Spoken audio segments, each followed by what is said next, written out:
No. So what you want to see is some horses, especially, I'm telling you, mostly it's the ones that have been babied. When it comes to tarp or you, they'll come to you because you're the safe place, and they rather run you over than go through. So you notice we put a countdown clock on just to see where we're at. All I want to see is that he'll make one lap in both directions.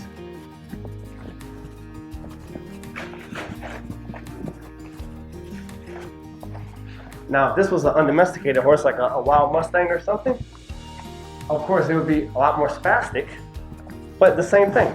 If you get a wild horse that doesn't know anything, they're going to go away from the predator before they're worried about a 2-foot wide piece of tarp. They're going to jump it. They're not coming your way.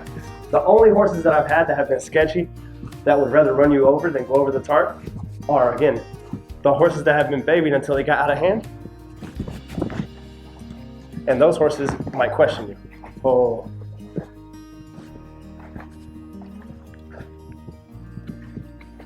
There we go. So this is the same thing you see. Again, the way I'm starting this horse, nothing would change for any circumstance. The most wild horse that you can get, I'm going to do the same thing. I'm going to put enough pressure on them to move over the tarp, one time in each direction, one lap. Now, a lot of them will be so sketched out that if you don't put a lot of pressure, they won't move over. Once I get them and I see they respect me enough to move away from me, we already have how this relationship's going to be. You are going to move away from me. I am the alpha, you are the beta. You're moving your feet. A lot of times I'll catch them with the tarp. What I mean by that is, say this horse hadn't led, this horse isn't halter broke.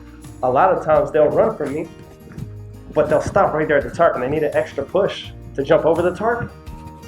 I won't give them that extra push. So I'll come walk right up to them and do the opposite of what the natural horsemanship book tells you to do. The natural horsemanship book says, first step, get them to face up. Make them look at you. Never approach their butt, never approach the side. If the horse is going to kick, they're going to show you they're going to kick.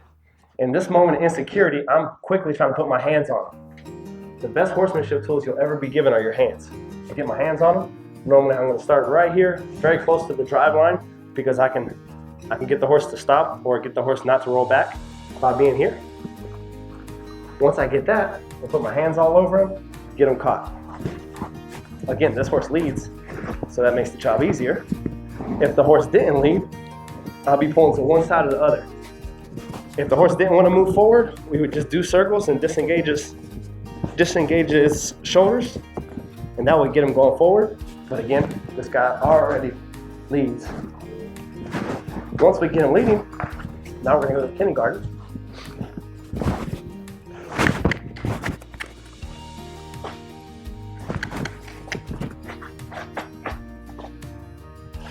Oftentimes, the other thing too, some of the hardest horses I've ever had have been like bottle-fed babies, orphans. The reason for that is they don't speak horse. Say you get a horse that's mother died during birth, and they get bottle-fed. I've started a few of those. Well, then the owner only has them and no other horses, and they raise them inside the house, bottle feeding them until they get too rambunctious. Then they get kicked out to a field where they're by themselves. That horse doesn't understand how horse society works. Nobody's taught them the way of the horse. All they know is they're the biggest, baddest thing in the world. So then that little backup is difficult. The fact that this horse does back up, again, just makes things easier. Once he passes kindergarten, we're going to move to first grade.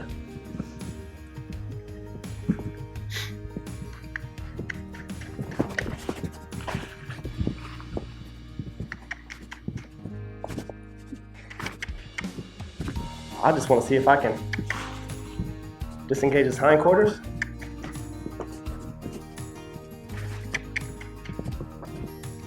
So you see, with this guy, I'm moving my feet a little bit more. I'll be more exaggerated with it because, again, he's not a trained horse yet. But I want to see if, when he gets resistant, can I disengage his hindquarters? That means, can I get his butt to move?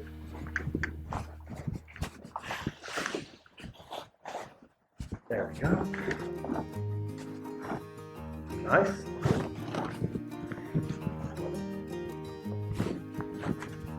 Get him drop his hand. Thank you, good sir. And again, who the horse is, who they come from, what the color is, what the size is, what the breed is, none of that matters. Whether he's 3 or 30, pony or Percheron, I'm just going through my steps. It's not my job to pass judgment on a horse, nor is it to have this preconceived notion. I just give them the test. You pass it or you don't pass it. If you don't pass it, we keep working on it. If you pass it, we immediately move on to the next thing. So flag stick ready, but we're gonna start with the rope.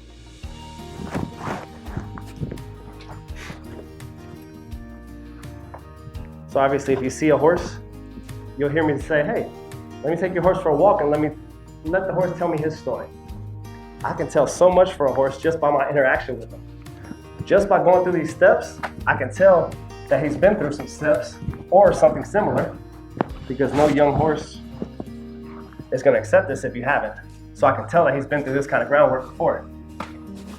This is not like the way that he's accepting this concept for the first time. Yeah, that's right.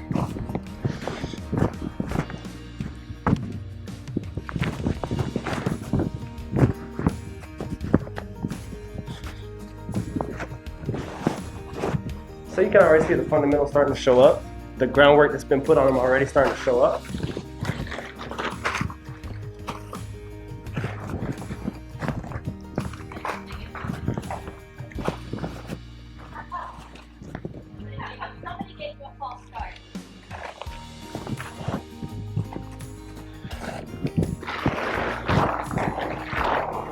So now for most people, what should I do with my baby? For most people, the trainers would tell you, hey, I really wish you just wouldn't do anything with your baby. Just leave it out there. The reason we say that is because most people, they treat them like a puppy dog instead of a dog that does obedience. This horse right here, you could tell has been taught respect. It's not just to desensitize them, but why? Hey, respect me, stay out of my bubble, don't run me over. How to give to pressure.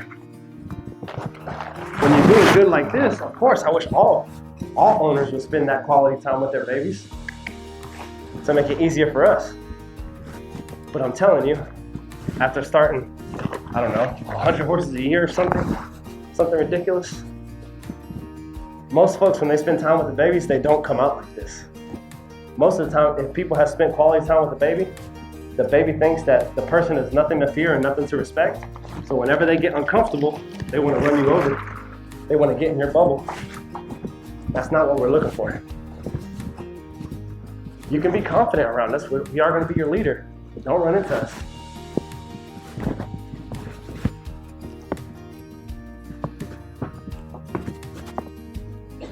So a lot of people believe in the Jeffers method. The Jeffers method is whenever you're going to saddle up for the first time, first you jump all over their back, bareback, and you lay on them sideways and rub them all over.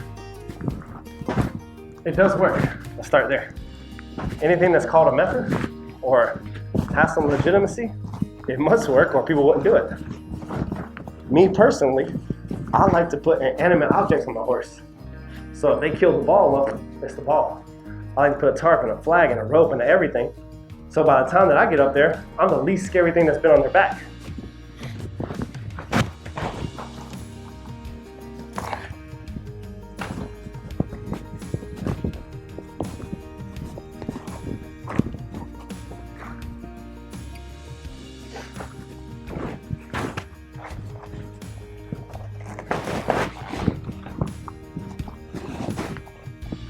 Now notice, whenever I carry my saddle, I put it up and above my shoulder because I want to make sure that if the horse moves, I can move with him.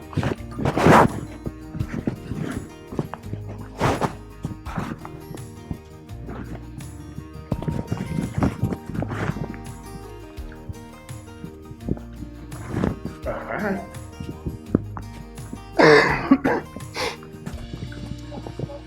Yes, man, they've been doing a lot of groundwork, and good job, if I might add, at the groundwork, but they haven't been riding it. So I believe that they put tarps and balls and stuff on his back. Obviously, you can tell just by the comfort he has with it, and that happens a lot too. A lot of people want to do the baby work, and get the horses where they're comfortable. But if you haven't ridden a lot of horses for the first couple times, they'll show up when it's time to swing the leg over finally. And that's about what it's looking like here.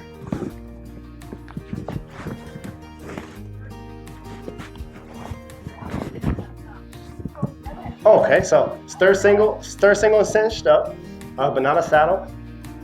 When you see horses freak with the saddle, and I'm telling you, by doing 30-minute colt starts with horses that have dreadlocks in their hair and cocoberries sticking out of their tail, like rank horses, when the horse has a saddle problem, you didn't do the right groundwork. So in my 30-minute test, whenever I get to the saddle should never freak the horse out. Because I already freaked them out with the flag stick, I already freaked them out with the rope, I already freaked them out with the tarp, and you're already starting to get in, where if they don't know what's going on, they freeze up. They freeze up. So by the time that I put a saddle, it's not difficult. It shouldn't be hard for me to put a saddle on a horse. Okay.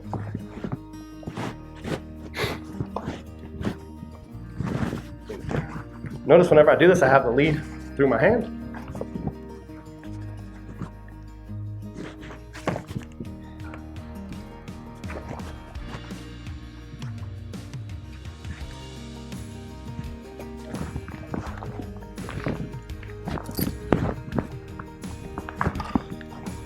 Now the thing you gotta remember is a lot of horses can take the saddle and the cinch up at a standstill.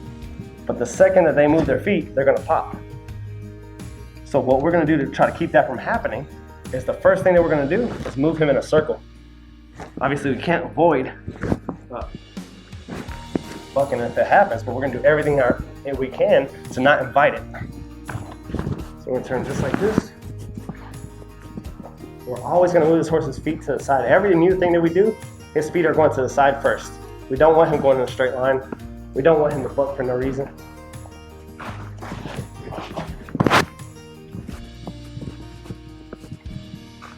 You'll start seeing that saddle, that space. When they point it up in the air. There we go.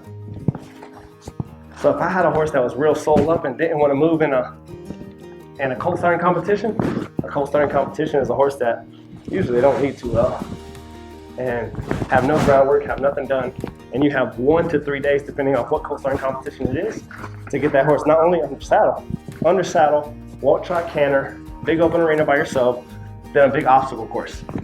And that's my favorite sport in the world. If you have a horse that's stuck and doesn't want to go forward, if I get them and spin them and walk them forward, spin them and walk them forward, they're going to get that every time they turn. They expect to go forward, and I'm going to use that when I get under saddle.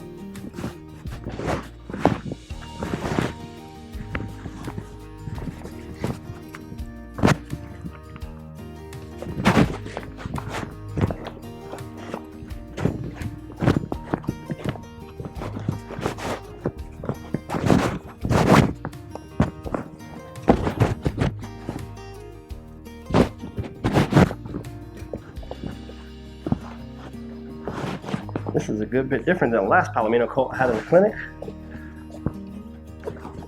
This time last year, they brought me not these folks because they're good with their horses, but a fella brought me a horse, a 3-year-old stud colt that he guaranteed was unsaddleable. That horse was a little waspy. A little waspy.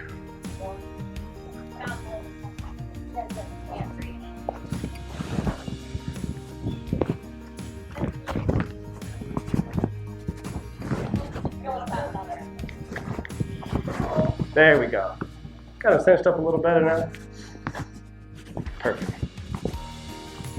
Once I get the saddle on and I get him moving around, spinning to each side, then what I want to do is get him moving his feet. So I'll put my lead rope up here.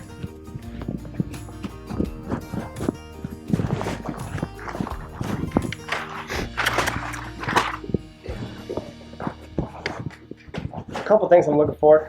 How does he carry himself? Is my saddle pointed way up in the air in the back? Is there a big gap between my saddle and his back? Does he have a flat back? Is he moving out? Is he surging real hard in his movements? Well, the answer to all those things are no on this guy. But I'm taking mental notes of what I can expect.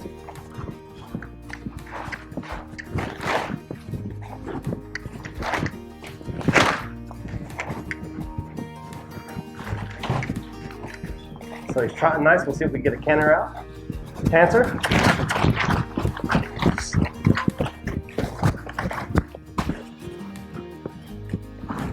So you notice from the transition from the trot to the canter, one hop step. Okay. Notice I didn't give up until he cantered for a few strides. Okay. I'm gonna do the same thing to this side.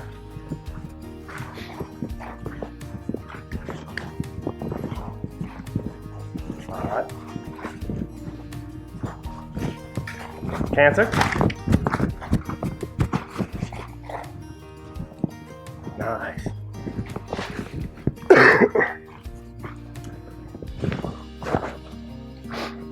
The reason I do this is I wouldn't ask a horse to do anything under saddle that I haven't asked from the ground. The other thing, by asking everything that I want in the saddle from the ground, it's letting me know what his reaction should be. Anything outside of that, I'm doing something wrong.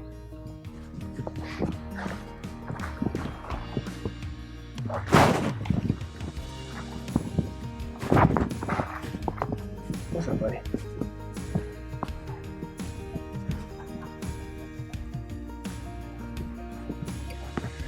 So for a lot of these colt starting competitions, you have to remember that a lot of horsemanship, it doesn't evolve. Like I went to Mongolia, and I wanted to go to Mongolia, the famous horsemen, the Gascon. They took over more land than Alexander the Great did, and they did it with their horses. Their horsemanship hasn't evolved since 1232, since the peak of their empire. Well, I went to Spain because the Spaniards are some of the best horses in the world. And the Spaniards were so proud, I mean just proud, that their system is the same system that their ancestors used 400 years ago. At the peak of their powers. They haven't evolved since. Okay? Obviously they're no longer the greatest horsemen in the world. What I'm getting at is, when people get to their prime, to their peak, they have a habit of not getting any better after that. That's why they call it their peak, right? We have to make the conscious decision to keep learning, keep growing, keep gaining new information. And natural horsemanship is the latest evolution of horsemanship. And it was 40, 50 years ago. The guys who invented it are dead of old age. And there hasn't been an evolution since. Like you go to Road to the Horse, you go to colt starting competitions, and they might as well be reading page for page the book of the guys who invented it, of Ray Hunt and Tom Dorrance, because step by step it's the same thing. And when you see greats like Chris Cox or Buck Brenneman do their thing, it's great that they're great at it, but they haven't evolved any since Ray Hunt and Tom Dorrance. What I'm getting at is, that's the whole point of all this, looking for the information. I keep circling the world trying to find a better way, and any piece, it doesn't even have to be a whole ideology, any piece or any step that I think yours is better than mine, now yours is mine. I don't care what country you're from, I don't care what your ideology is, if you're English or Western or anything. If you do something that I like better than what I do, now I'm going to do that. If it makes more sense to me what you're doing than what I'm doing, I'm going to do that. And because of that, we're able to evolve and move forward. Now to prep in the saddle, I'm going to hop up like that right there. If you're careful around your horse, you're creating a horse that you always have to be careful around. So whenever I hop up, I'm bumping him with my legs right here in his shoulders, because when I put my foot in that stirrup, it's likely that my toe touches there. There we go. Pat him. Now for me, it's a 3-step approach. So I'll hop up and turn him around, because the first time that we move off is going to be in a circle like that. Activate that other eye. Now my leg comes over.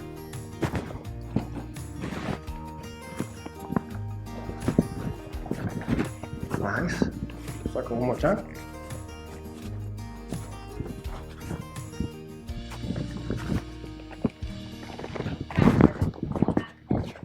Okay, no pressure.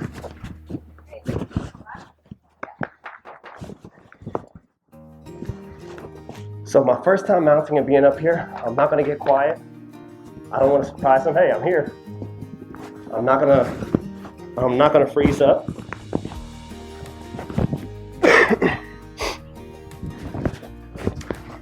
Pet him, touch him, pet him, touch him. Now the first time that I decide to go forward, I'm not gonna kick him off in a straight line. I'm gonna pull him in a circle. I'm already disengaging his hindquarters. There we go.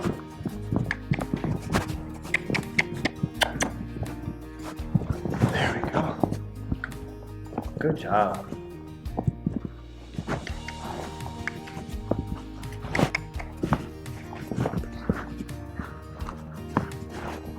There we go. Notice how above his eye I am, above his ear. I want him to already see me up here at a standstill. I don't want to wait until we're in motion and he makes a hard surge and we get off of balance that he sees us up here and then freaks out.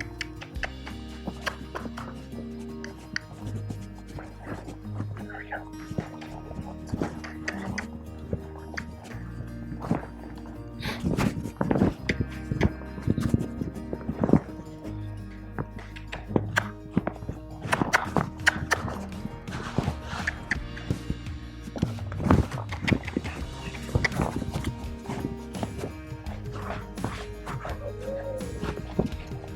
Pet him and touch him at the walk.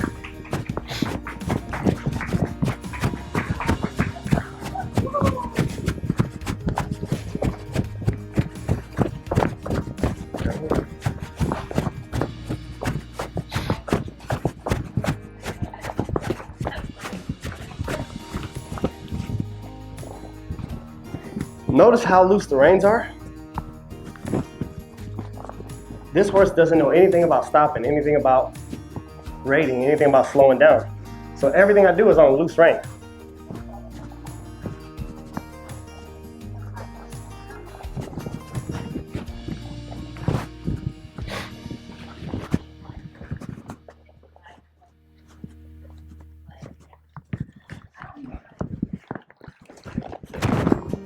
There we go.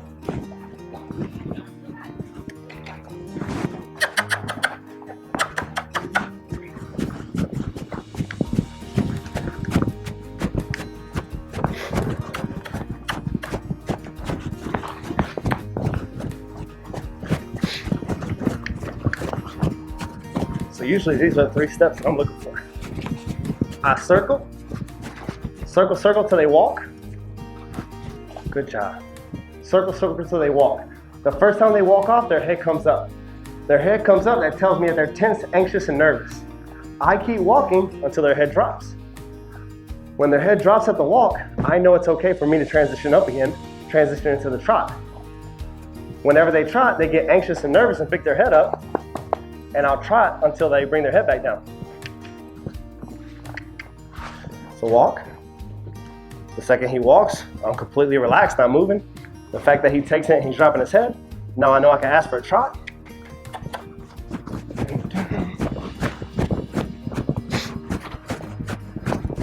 He's trotting, his head's down, he's relaxed.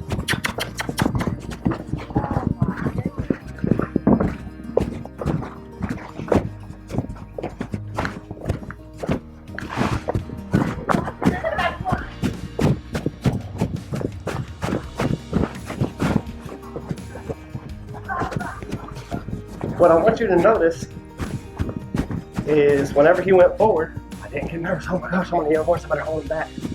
You get a young horse like this, you ask him to go forward, even if he goes forward hard, even if it's a first surge step, even if it's a kick out, leave him alone. It took me probably 3 years to perfect colt starting, or to get where I felt I could start anything and proficient at it.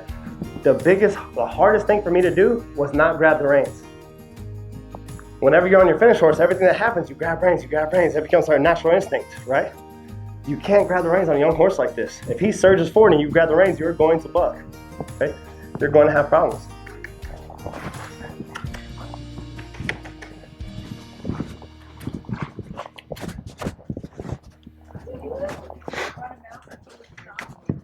Huh?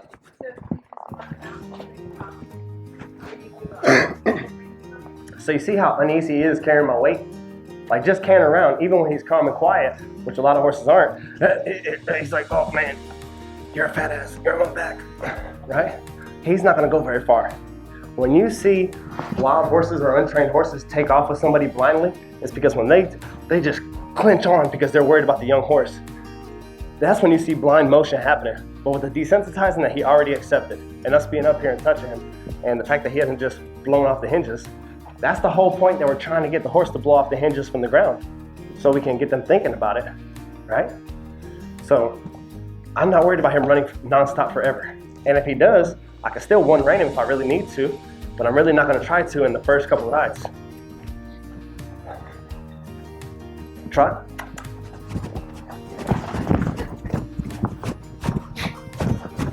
Completely loose in my hips.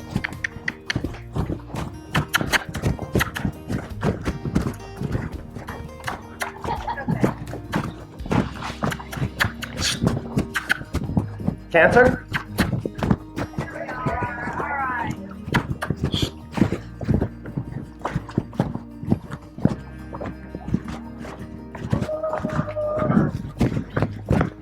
All right, so I just get quiet again. And when I get quiet, he's gonna come back down to me.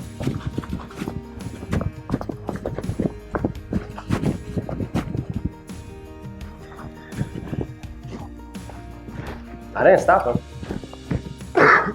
I just took the pressure off of him, and he came right back down, right?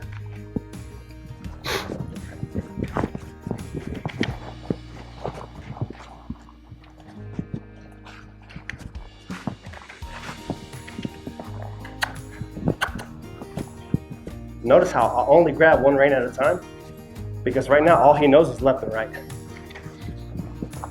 But I'm not getting on a horse that doesn't know left and right.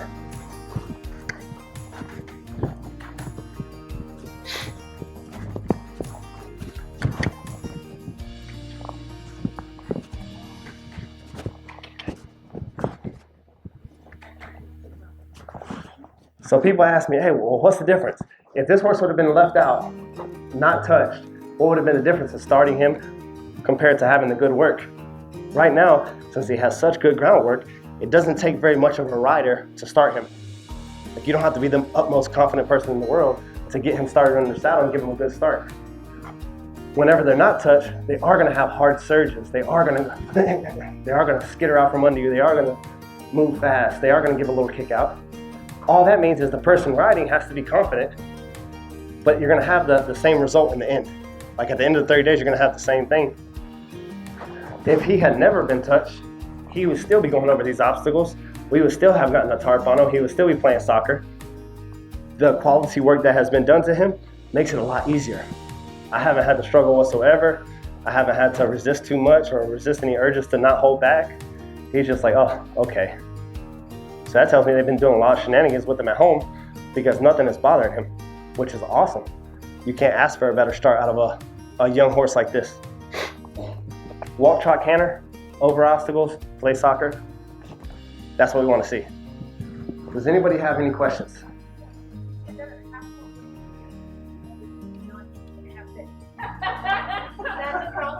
I tell my students all the time, hey, guys, I'm lazy, okay? I don't want to work hard for 30 days. That's a crock. If you're working hard on a horse for 30 days, you're doing something wrong, okay? If you do a good job on day 1, day 2, day 3, and when I say 3 days, that's for a nasty rank resistant horse. By day 3, if you don't have them giving, you're not gonna have them giving. Then it's just miles and teaching. Once they're there to this point, from this day forward, everything is just, okay, you got past the first ride. Now everything is just teaching, okay? So before I finish the ride, I keep my eyes on you. Okay? I'm gonna look over my left shoulder for you. All right, turn. Eyes back on you and release. Okay, look over my shoulder. And eyes back on you and I release. Well, then you already start getting that turnaround and he starts figuring out, okay, wherever he looks, that's where he wants me to go. So if I start,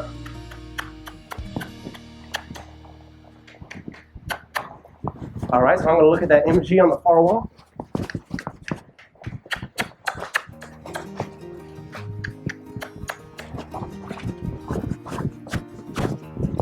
Good job. Look at the gate.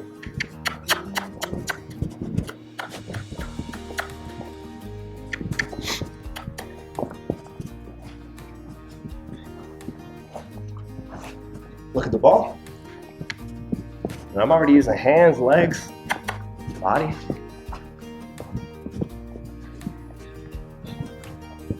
Now, usually you're not going to start getting direction on day one, but again, I refuse to be the biggest limitation of the horse. Whatever he's willing to learn, I'm willing to teach him. So if he passed one test, the next test, the next test, I'm going to move on to the next thing. There we go. Look, I'm tapping that shoulder, and release. He's already starting to get that direction. So now I will start going around something a time or two and looking somewhere else. Straight over there. Circle something, go over here. Circle something, go over here. And that's going to start giving him some direction. Be in between my hands, be in between my legs. Again, you normally don't get that in the first couple rides, but he's so calm and quiet-minded that he's going to learn as much as you put to him.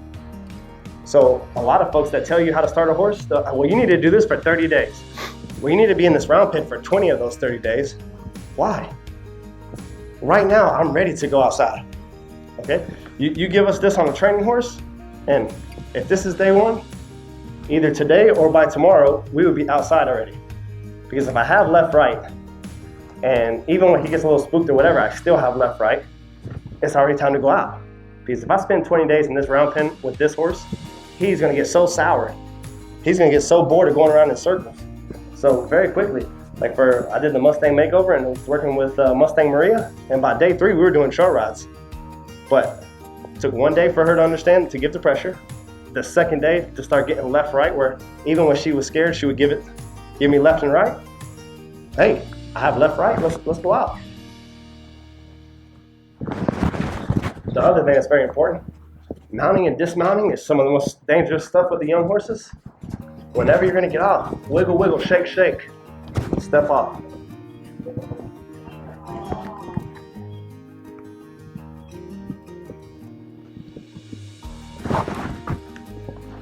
And that's how we do it. What I want you to notice is, my most proud thing is not that this young horse did all this stuff. My favorite thing is that he did all this stuff without sweating. My ideal scenario is the horse can walk, trot, canter, over obstacles, do everything that we want to do and not sweat. Because if they do it without breathing hard, without sweating, that means that they were relaxing their mind. If they were relaxing their mind, that means they really picked it up. Any questions? Awesome, coffee break. Hey guys, thank you so much for watching our video. Make sure to get in the comments below and give us your feedback. Let us know what all problems you're having, if you're having any problems with the steps, if there's more videos or problems that you would like to see. We just want to better help you bond with your horse and help fix some of your equine problems and reach your equine goals.